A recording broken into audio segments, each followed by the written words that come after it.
Of the 7 matches on this show, 3 involved the women. Hooray, progress. Maybe they can get to the point where they have more than one women's match on Dynamite. Maybe when they go to TBS. Anyway, I'm John Retton with my review of AEW Dark Elevation, and one day I will call it by the proper hashtag AEW Elevation, but they call it Dark Elevation and AEW Elevation.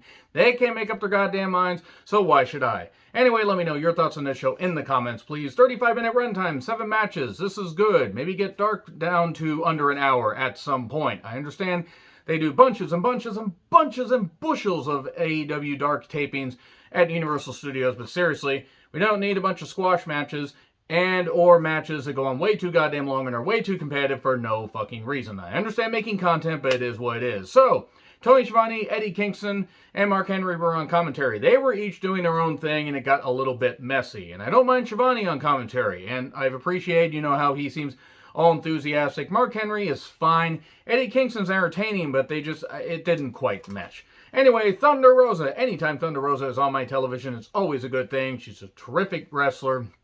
Just man, woman, doesn't matter. She's hardworking, does great stuff for Mission Pro Wrestling all over the world, and also great charity work wherever. I love me some Thunder Rosa. She took on Gabby Ortiz. I've heard of Gabby. She has a bit of a name on the indies. I haven't seen that much of her work, and she didn't get to do much here. Thunder Rosa beat her with the Fire Thunder Driver very, very quickly. Hopefully Gabby gets brought back. So, Thunder Rosa then gets interviewed about taking down Jade. She's going to take her down a peg. She's going to beat her up.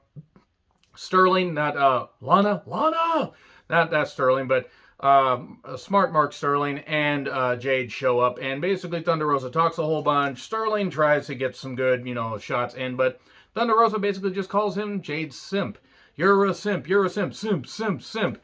Yeah, simp Sterling, if you will. It's not like Sid Sterling. It's not like Sid Caesar. But anyway, Jade tries to, have a comeback, but I think Thunder Rosa kind of riled her there, and she said, you got everything handed to you, I'm going to beat some respect into you and give you a proper lesson. So there we go. Almost knocked my notes over. But there we go. Thunder Rosa and Jade gained some nice little build on a show like this. So we get Chris Statlander and Red Velvet versus Nikki Duke and Tina San Antonio. It's not Tina Maine, because maybe it'd be Tina Banger, and I barely know her. That was needlessly mean. But Tina San Antonio would be funny if she was from Houston, or maybe even Alaska. Tina Anchorage would be a bit odd. So, there wasn't much to this. Big Bang Theory in a couple minutes. The 2 enhancement talents got a little bit of offense, but not that much. And Statlander is going to be taking on Destination Oh No, Ruby Soho in the semifinals of the TBS tournament. And then the Gun Club beat Joey Sweets, Antonio Zambaro, and Jack Tomlinson in a few minutes after Austin hit his dad's finisher. Oh, he must be so proud. No, seriously, I don't mind the Gun Club. It's just funny to do that.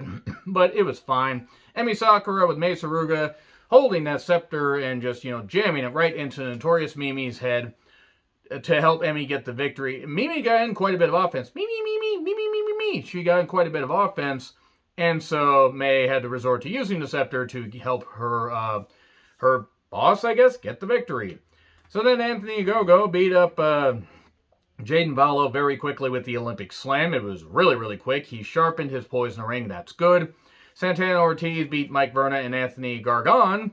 A lot of Anthony's on the show with Prince Nana in the ring, and they hit Outlined in Chalk in about 90 seconds, 2 minutes tops. There you go. Tony Nese took on Alex Reynolds of the Dark Order, and even though Alex Reynolds got jumped from behind and beat up, he came back with a brief comeback. Tony Nese then did the old Macho Man move over the top rope, hot-shotting him on the top rope. Really good stuff. And then he did a nice sleeper hold, ground down on him. Reynolds came back, but missed a moonsault, knees up. Running Nese, 1, 2, 3, and there you go. That is the end of that, and Tony Nese gets a little bit more back on track after losing to Sammy Guevara recently for the TNT Championship. So many T's in these networks going on here. But there you go. Let's see what happens on Dark tomorrow. Like, share, subscribe, Twitter handle in the description. I'm John Rethlin. I'll see you soon.